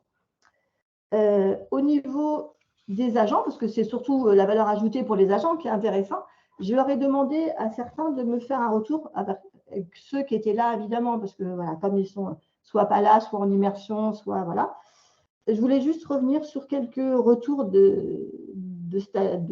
d'agents, et notamment sur le module 2, parce que je pense que moi, le module 2, il est essentiel. Je dis toujours, si on veut faire une nouvelle maison, il faut que les fondations soient bonnes. Et si les fondations ne sont pas là, et ben voilà, ça ne marchera jamais, parce que si l'agent n'a pas fait le deuil de son ancien métier, le nouveau projet, il ne prendra pas corps. Et donc, le module 2, le retour des 4 agents voilà, que j'ai là, voilà, je vous le lis parce que c'est plus facile. Ils écrivent « Nous avons fait un bilan de notre situation, nous permettant d'avoir un regard plus objectif et concret de notre position. » Ils ont marqué un module bien construit sur la base d'ateliers et d'exercices intéressants et pertinents qui nous a permis, à travers l'échange et la dynamique de groupe, de nous positionner individuellement avec un regard extérieur. Je trouve que c'est vraiment voilà, le reflet de ce que ce module-là doit apporter aux agents qui participent. Donc voilà, je pense que c'est ça le plus important. Alors, quels conseils sur le déploiement du dispositif à donner aux établissements? Alors, j'en aurai plusieurs, mais je vais surtout redire ce que c'est important. Le dispositif en lui-même ne peut pas exister s'il n'y a pas de ressources internes pour accompagner les agents. C'est vraiment important d'avoir des ressources internes pour que l'agent, voilà, il fait le module 1. Nous, ce qu'on leur demande, c'est quand ils font un module, hein, ils savent le contenu du module puisqu'on leur donne les éléments. On leur demande de préparer en amont ce module, pourquoi ils y vont, quels sont les objectifs pour eux, qu'est-ce qu'ils souhaitent dire, qu'est-ce qu'ils envisagent d'évoquer, etc. Ils font le module et après, on leur demande de faire une synthèse par écrit, hein, par numérique, par informatique. Et donc, ça nécessite évidemment potentiellement que quelqu'un puisse les aider à faire ce travail-là. Et toute cette partie en autonomie est essentielle. Ensuite, s'assurer, on disait que l'agent soit acteur. Et c'est vrai que s'assurer de l'engagement de l'agent dans le dispositif, ça, c'est essentiel. Alors, comment on s'assure? C'est compliqué, je ne sais pas comment. Mais l'idée, c'est que l'agent a besoin de temps en temps d'être remobilisé, remotivé, et parce que l'engagement, voilà, il peut être très engagé et vivre une situation, voilà. Et donc, ça nécessite aussi régulièrement de s'assurer, de se réassurer de l'engagement de l'agent dans son dispositif. Et l'autre conseil, c'est peut-être de mutualiser entre établissements pour optimiser les coûts. Voilà, je pense que le dispositif, il est intéressant. Nous, on le fait en intra parce qu'on a des groupes assez conséquents, même si on aimerait bien faire plus. On a juste, sur les 3 groupes que j'ai évoqués, celui d'octobre, on le fait en interétablissement avec la NFH, puisque la NFH nous propose des dates. Donc, ce groupe-là, par contre, on le fait en interétablissement, évidemment, pour diminuer le coût. Mais c'est vrai que pouvoir proposer une organisation avec plusieurs dates, voilà, ça permettrait évidemment de fluidifier l'offre de formation pour les agents, quoi. Je ne sais pas si je suis très claire. Voilà. Merci de votre attention. Voilà. Si vous avez des questions, n'hésitez pas.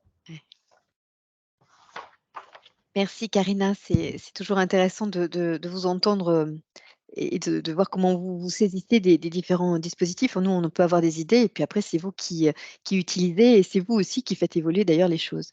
Ce qu'on avait aussi constaté, Karina, on se disait qu'il fallait qu'on arrive à mettre aussi le plus possible des sessions le plus proche des lieux où se situent les agents, puisqu'on sait aussi que ce sont parfois des personnes qui n'aiment pas vraiment se déplacer. Et donc, ce que nous avions rêvé quand on a lancé, nous, ce dispositif, c'était de faire en sorte qu'on ait au plus près des établissements cette offre-là. Donc, comme on est sur des logiques de groupe, pas non plus monter des tout petits groupes.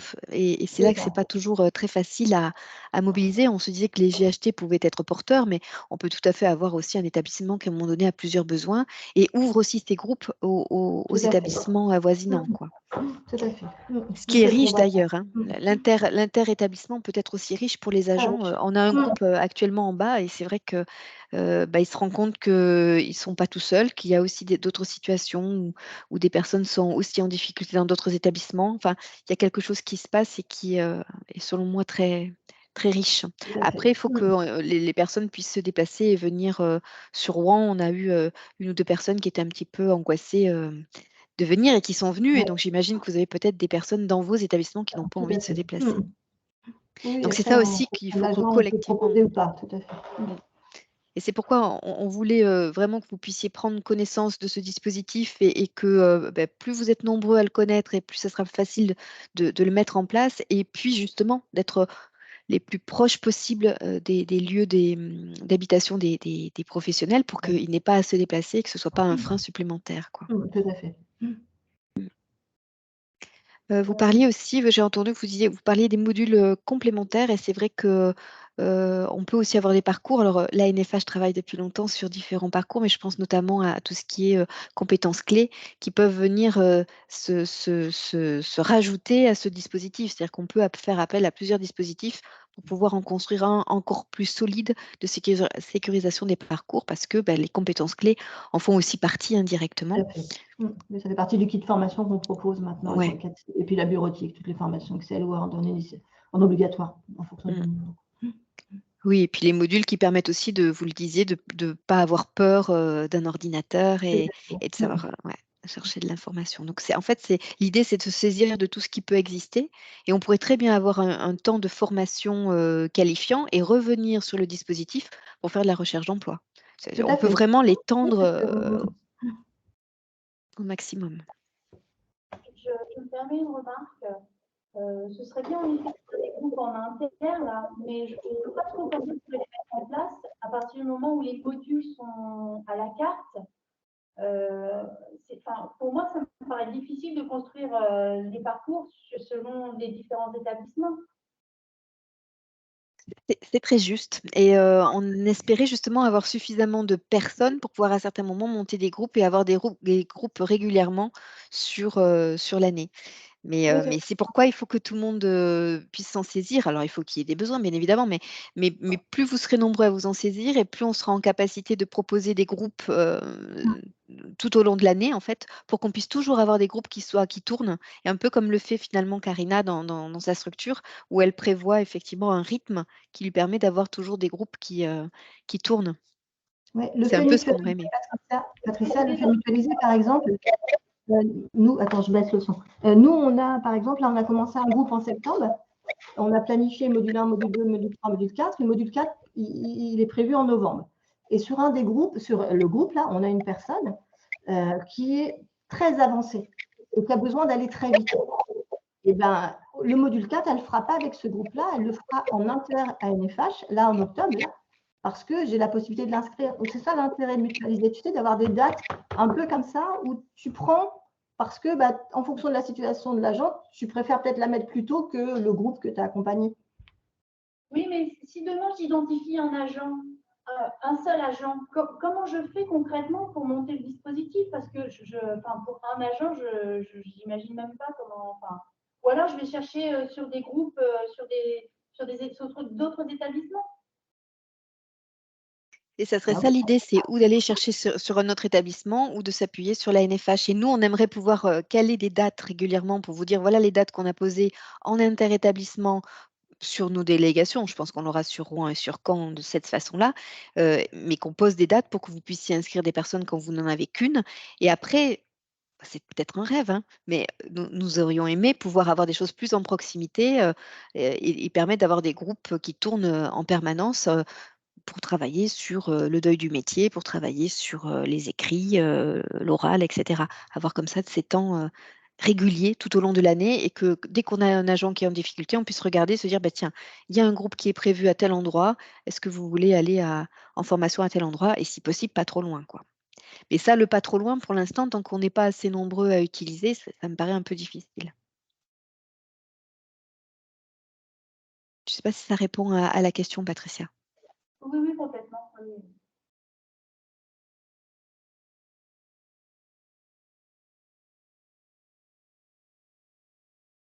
Je ne sais pas si vous avez d'autres questions. Il y avait alors, qu'est-ce que si vous avez posé une autre question que j'ai vu passer tout à l'heure?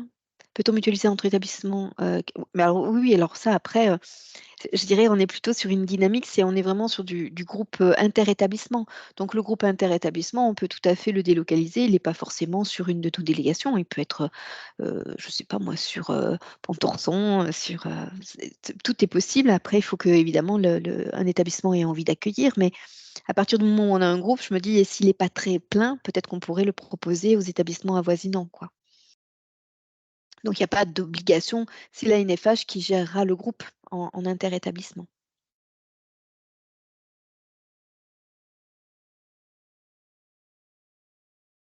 Élisabeth, vous voulez revenir sur la petite phrase pour les agents en arrêt? Parce que je vois Oui, qu'on a une autre alors, question, c'est un vrai sujet ça tout le temps sur les arrêts maladie. oui, je peux, enfin, ou Marine Crapard, est-ce que vous souhaitez prendre la parole? Parce que je crois que c'était aussi un point que vous aviez prévu Oui, d'évoquer. tout à fait. Oui, donc c'est tout à fait possible pour les agents en arrêt maladie d'intégrer le dispositif. Mais du coup, on va vous montrer le document, à utiliser dans ce cas et enfin voilà, tout va être présenté, juste après. Donc s'il y a d'autres questions sur, le parcours, la mobilisation, enfin voilà, n'hésitez pas. Mais si vous voulez, on peut passer à la prise en main du dispositif, c'est-à-dire qui contacter pour inscrire les agents, enfin voilà, la mise en place concrète du dispositif pour vos agents et vos établissements. S'il n'y a pas d'autres questions, on va peut-être pouvoir passer à cette présentation-là. Je crois qu'il n'y a pas d'autres Ouais. questions. Ouais. Je pense qu'on peut y aller, Marine. Donc, je mets le diaporama. Alors,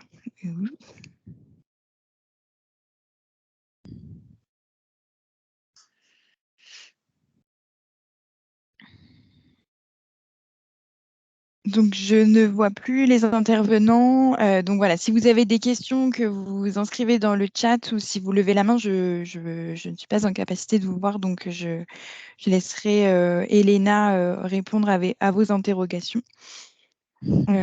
Et là, dans un premier temps, Elena, je te laisse prendre la main sur notre présentation.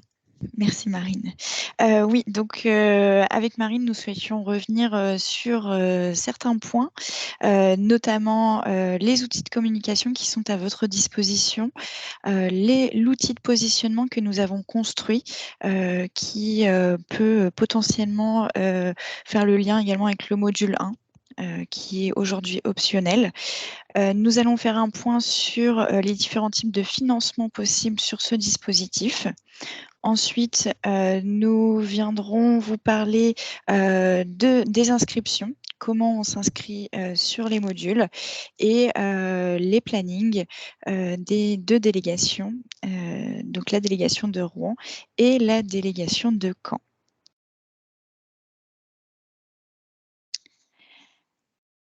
Alors, donc, dans un premier temps, je voulais vous présenter donc, les outils de communication. Donc, il faut savoir que si vous souhaitez communiquer les informations sur ce dispositif auprès de vos agents et des services RH de votre établissement, donc vous pouvez retrouver des informations sur le site internet de la NFH, rubrique services aux établissements. Donc là, c'est la rubrique qui est indiquée avec la petite flèche jaune. Et donc, pour rentrer sur l'article qui concerne le dispositif, voilà, vous cliquez sur l'article dispositif sécurisation des parcours professionnels qui est indiqué ici avec la petite étoile. Donc voilà, cet article reprend l'origine de la demande, hein, comment le dispositif a été construit. Il reprend également le détail des modules qui vous a été présenté tout à l'heure, la vidéo de présentation du dispositif qui vous a été projetée également tout à l'heure par Madame Demand, et il reprend également le livret de présentation du dispositif, donc qui est un outil de communication à présenter au sein de votre établissement. Donc, je te relaisse la main, Elena, sur... Merci. Donc effectivement, nous avons construit une petite brochure sur ce dispositif pour que vous puissiez vraiment le prendre en main. Et cet outil vous permet aussi d'en parler avec l'agent. Donc on reprend vraiment tous les modules, les objectifs, voilà, donc à savoir donc le module optionnel, les 5 modules pour construire son parcours, les deux modules pardon, pour développer ses compétences et le module pour reprendre après un arrêt de travail. La particularité de cette brochure, c'est en dernière page, nous avons construit un outil de positionnement. Donc, cette brochure, elle est disponible sur notre site internet, comme Marine l'a bien dit, et elle est vraiment à disposition. Comment dire ? Nous allons en fait faire une nouvelle commande de cette brochure. Donc, tous les établissements qui sont intéressés pour la recevoir en papier afin de la distribuer notamment à vos cadres, à vos conseillers en évolution professionnelle, aux référents handicap et à tous les encadrants. Voilà, c'est exactement, c'est tout à fait possible de revenir vers nous pour nous demander de vous envoyer des brochures dans vos établissements. Et nous aimerions effectivement faire un petit focus sur l'outil de positionnement qui se trouve en dernière page. Donc, avec Marine, nous avons repris l'ensemble des modules et différentes situations d'agents. Donc, en fait, à la place de faire le module 1, notamment si vous voulez vraiment accompagner votre agent, vous pouvez, à travers cet outil, positionner votre agent sur les modules qui correspondent à ses besoins. Donc voilà, là, c'est vraiment un choix par rapport à la manière dont votre établissement est organisé et par rapport à vos choix.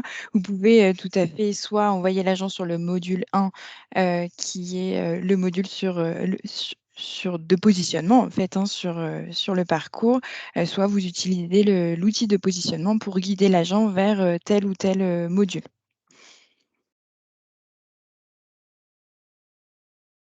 Donc, ensuite, alors par rapport au financement des différents modules, donc vous avez les modules, donc vous avez 3 modules individuels.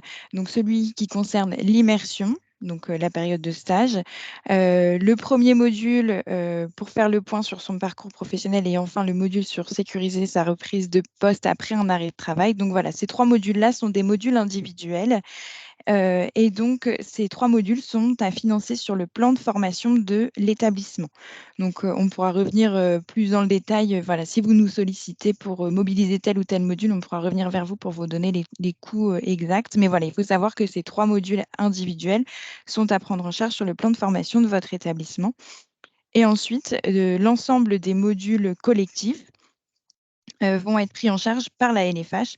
Alors bien sûr, hein, toujours en fonction des fonds disponibles, mais voilà, les modules collectifs sont bien pris en charge par la délégation de votre territoire, donc soit Rouen, soit Caen. Donc voilà.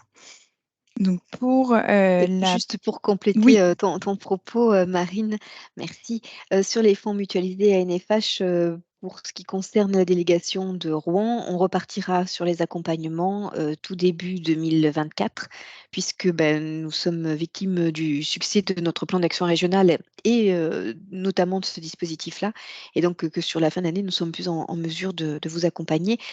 D'où l'intérêt du recensement que vous a envoyé Elena pour que vous puissiez nous dire si vous pensez avoir des agents à positionner sur ce dispositif l'année prochaine pour qu'on budgète suffisamment de fonds et qu'on ne flèche pas non plus trop de fonds sur le plan d'action régionale alors que vous avez aussi beaucoup de besoins sur les études promotionnelles. Donc, il faut vraiment qu'on ajuste au mieux nos budgets. Donc, on vous invite vraiment à nous dire si vous avez besoin de ce dispositif ou pas pour 2024 et ça sur les deux territoires, bien évidemment. Oui, tout à Merci fait. Marine. Alors ensuite, en ce qui concerne, donc si vous avez mobilisé repérer des agents à inscrire sur le dispositif. Donc, vous pouvez tout à fait inscrire vos agents sur les modules collectifs qui sont enregistrés sur la plateforme d'inscription. Voilà, vous faites une recherche en indiquant le module qui correspond aux besoins de votre agent et vous pouvez inscrire votre agent sur le module collectif correspondant. Donc là, vous pouvez faire ça lorsque vous avez un agent, une demande particulière dans votre établissement et que vous souhaitez intégrer votre agent à un groupe qui va être mis en place par la LFH. Mais si vous avez en interne de quoi constituer un groupe avec un nombre d'agents assez important, vous pouvez tout à fait nous contacter, donc Elena de Wasme ou moi-même, pour passer commande auprès du prestataire et organiser la session en entrée dans votre établissement directement. Donc, ça va être cette manipulation-là pour les modules collectifs en intra, mais également pour les modules individuels que vous souhaitez mobiliser au sein de votre établissement. Pour les agents qui seraient en arrêt maladie sur cette période-là, mais que vous souhaitez tout de même inscrire sur ce dispositif, sachez que vous pouvez retrouver sur notre site internet, sur l'article que je vous ai présenté au début de la présentation. Vous pouvez retrouver une autorisation de suivre une formation. Donc là, c'est un document à faire compléter par le médecin. Donc ça peut être le médecin traitant, le médecin référent, le médecin conseil, enfin voilà, le médecin en charge de l'agent. Donc c'est une autorisation à faire compléter par le médecin pour que l'agent puisse se rendre en formation malgré sa période d'arrêt maladie plus ou moins longue.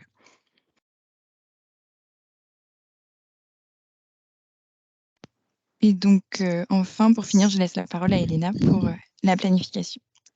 Donc, effectivement, donc on a une planification donc, sur le second semestre 2023 sur la délégation de Rouen et une planification sur le premier semestre 2024 sur la délégation de Caen.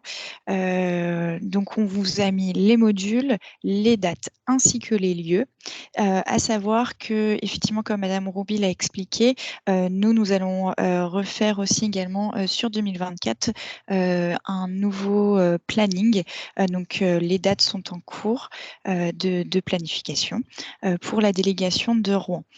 Ce planning est disponible sur le site internet de la NFH et on vous envoie également régulièrement un petit mail avec les nouvelles dates planifiées. Donc, dès que vous avez un besoin, voilà, n'hésitez pas à inscrire vos agents sur la plateforme comme Marine l'a expliqué. J'aimerais revenir sur certains lieux de formation. Effectivement, comme Madame Demand l'a expliqué dans la présentation de différents modules, nous devons utiliser des ordinateurs, et donc sur la délégation de Rouen, nous envoyons les stagiaires sur XXL Formation qui se trouve à Mont-Saint-Aignan dans une salle informatique. Voilà pour la planification. Peut-être un petit mot, je pense à la planification et c'est quelque chose qu'on aimerait peut-être remettre en place, mais vous savez quand les agents doivent remplir leur dossier CFP et en amont des commissions, on voudrait pouvoir les accompagner et mettre régulièrement des dates pour que vous puissiez proposer à des agents qui ont un souhait de partir en formation dans le cadre du CFP, de venir sur des groupes pour pouvoir s'entraîner à rédiger la motivation. il ne s'agit pas de dire ce qu'il faut mettre dans le dossier, mais il s'agit de bien être à l'aise sur la demande et la motivation de ce que l'on veut, pourquoi on veut partir en formation et est-ce que c'est bien expliqué. Donc, aider les personnes qui sont un petit peu en difficulté sur la recherche de motivation à pouvoir bien expliquer leur projet. Pas leur dire ce qu'il faut écrire, mais bien les accompagner dans comment je formule correctement mes idées et donc être accompagnée sur l'écrit.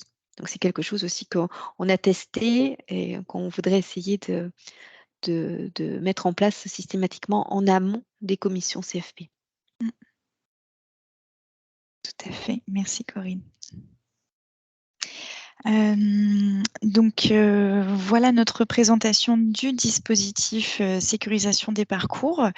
Nous vous laissons maintenant la parole si vous avez des questions, donc soit en levant la main et en ouvrant votre micro ou dans le chat.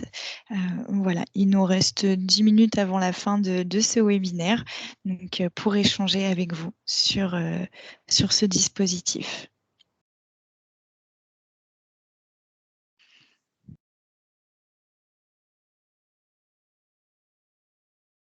Alors je pense que quand on le voit de l'extérieur, il est gros, il peut être un peu, repoussant. J'espère que ça vous a un petit peu plus éclairé sur, de quoi il est constitué et quels sont les objectifs, sous-jacents. J'espère que c'est un peu plus clair parce que c'est vrai qu'on a essayé de faire des plaquettes, on a essayé de communiquer au maximum et je pense que c'était intéressant qu'on ait ce temps pour pouvoir faire la présentation à la fois avec notre prestataire, à la fois avec un établissement qui vous dit comment ils s'en est saisi.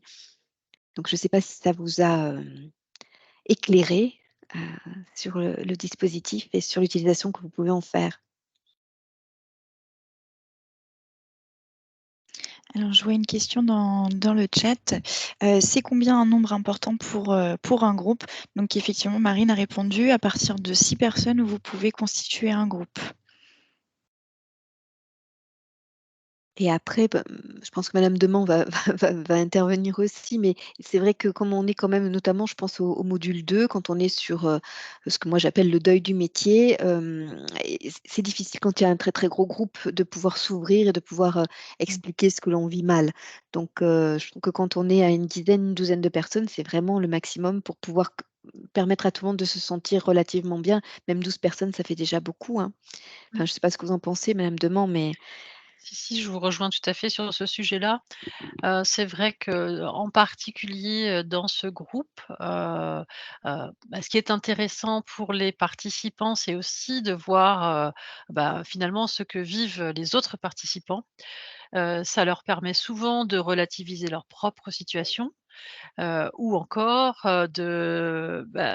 d'ouvrir un petit peu les possibilités. Moi, je me souviens dans un groupe, voilà, d'un agent qui voulait absolument pas, tester un certain métier et quelqu'un d'autre qui lui a dit: «Bah, moi, j'avais la même posture, mais finalement, j'ai quand même essayé et puis j'ai trouvé que c'était intéressant» et voilà, donc ça permet, à chacun d'avancer dans sa réflexion, dans sa posture face à sa propre situation.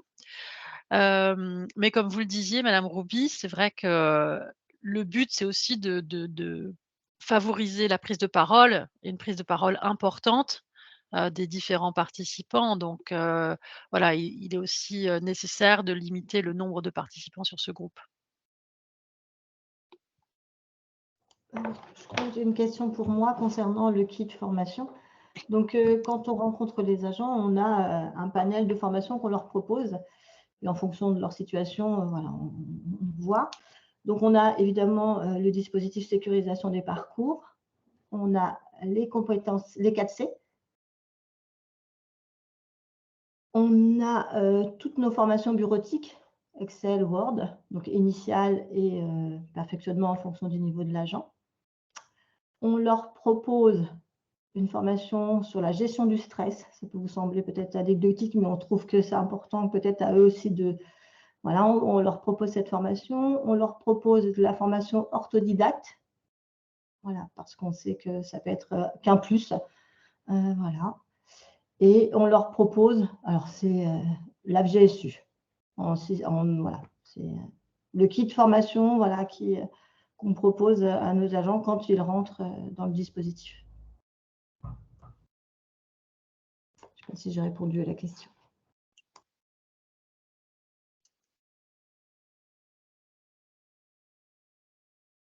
Et puis j'ai vu, donc nous avions une référente handicap avec nous. C'est vrai qu'en termes de prescripteurs, il faut penser dans vos établissements à faire tourner, cette information pour que, l'ensemble des personnes qui accompagnent les agents, que ce soit effectivement dans le cadre du handicap ou, les cadres qui doivent retravailler sur des projets avec des agents, les services formation, les DRH, enfin, il est vraiment important que la plupart que tous les acteurs, hein, qui travaillent sur l'accompagnement des agents puissent connaître ce dispositif afin de ne pas rester parfois aussi très isolé sur des situations qui sont complexes. On a aussi un rêve à la NFH, c'est de se dire aujourd'hui, on travaille souvent sur des situations que j'appellerais entre guillemets de terre brûlée. On est dans des situations où voilà, il faut vraiment trouver une solution et nous avons parfois des agents qui viennent ici qui ne vont pas très bien. C'est très difficile pour eux. Donc, on se dit que plus on avancera, sur le dispositif, plus on le mettra en place, moins nous aurons de situations, je dirais, trop avancées et difficiles et plus on aura quelque chose de régulier et plus on pourra travailler rapidement sur les situations et ne pas laisser des situations se dégrader, je dirais. Voilà, donc c'est important que vous ayez, le réflexe de faire passer cette information au plus grand nombre dans vos établissements pour que tous ceux qui travaillent sur l'accompagnement puissent se sentir épaulés. Et les agents de vos établissements qui ont été accompagnés peuvent aussi être finalement les ambassadeurs, du dispositif, hein, partager leur propre expérience. Ouais. Mmh. Patricia, vous avez une question? Oui, j'étais en train de l'écrire. Ah! Non, non, mais c'est pas Vous avez le grave. droit de parler aussi. Oui, mais il y a combien de modules qui nécessitent d'être sur ordinateur? De mémoire, nous sommes sur, 4 modules. Parce que du coup, il faut qu'on s'assure C'est que bien nous, ça. ils sachent utiliser avant ces modules-là. Oui, alors oui, effectivement, après si alors oui, effectivement, si l'agent sait utiliser, bah, il peut utiliser l'ordinateur lui-même. Après un agent qui est moins à l'aise avec, l'ordinateur, on peut le faire travailler en binôme avec quelqu'un qui est plus à l'aise, hein. Donc ça, c'est la formatrice, sur place qui va, voilà, aviser selon, les capacités, des uns et des autres. Ça peut être intéressant aussi pour les agents de travailler en binôme, voilà et avec un système d'entraide. Donc il n'est pas, indispensable de savoir, utiliser l'ordinateur et puis après, bon, l'utilisation, que l'on fait de l'ordinateur reste, relativement, limitée dans le sens où c'est pour la recherche d'informations, voilà. On utilise également un logiciel, qui s'appelle Transférence, qui comporte une base de données métiers. Et qui permet, à partir des expériences, professionnelles, des agents, heu, d'identifier, les métiers, accessibles, hein, selon le nombre de compétences communes. Donc là, pour l'utilisation de ce logiciel en particulier, bah, les agents sont guidés bien sûr par, la formatrice. D'accord, merci.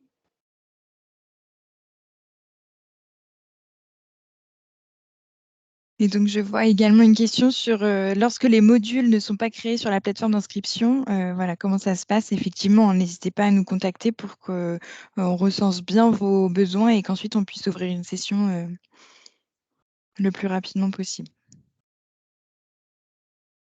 Oui, parce que sur Caen, vous n'avez pas encore beaucoup de demandes, donc tu n'as pas planifié, des groupes aussi, régulièrement. Eh bien, si, j'ai pourtant planifié quasiment tous les modules là, mais oui, Personne ne vient. je ne les complète pas. Donc, en fait, je les annule très Et ouais. régulièrement et donc voilà. Mmh. Donc vous comprenez pourquoi on était en face de vous aujourd'hui.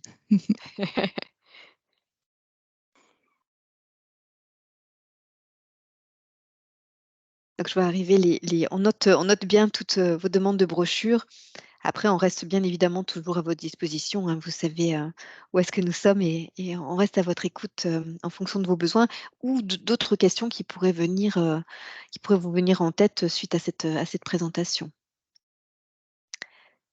Elena, Marine, est-ce que vous vouliez rajouter des choses? Je crois qu'on a tout dit. On vous remercie Non, d'avoir tout à fait. organisé cette journée. Madame Demont, merci de votre intervention. Karina Accourt, merci aussi de votre retour de terrain. Et puis, on va bien clore cette visio. On vous souhaite à tous une belle journée. Et puis, bien sûr, on reste à votre écoute. N'hésitez pas à revenir vers nous. Au plaisir de vous retrouver. Au Merci revoir à beaucoup. tous. Merci. Merci. Au revoir. Bonne journée à tous. Merci. Au revoir.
Je vous laisse également. Si vous souhaitez qu'on ait un temps d'échange, hein, je Oui, suis sinon. disponible. Oui. Oui, c'est ce que je me disais, mais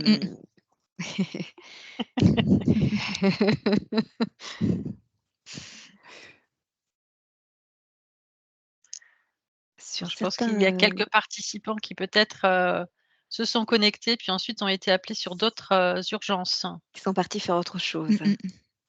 Ah non, ça y est.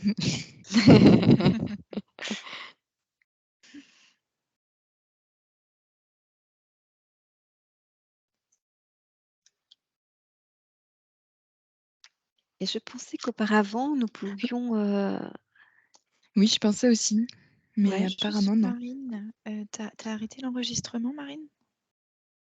Non, c'est une bonne idée.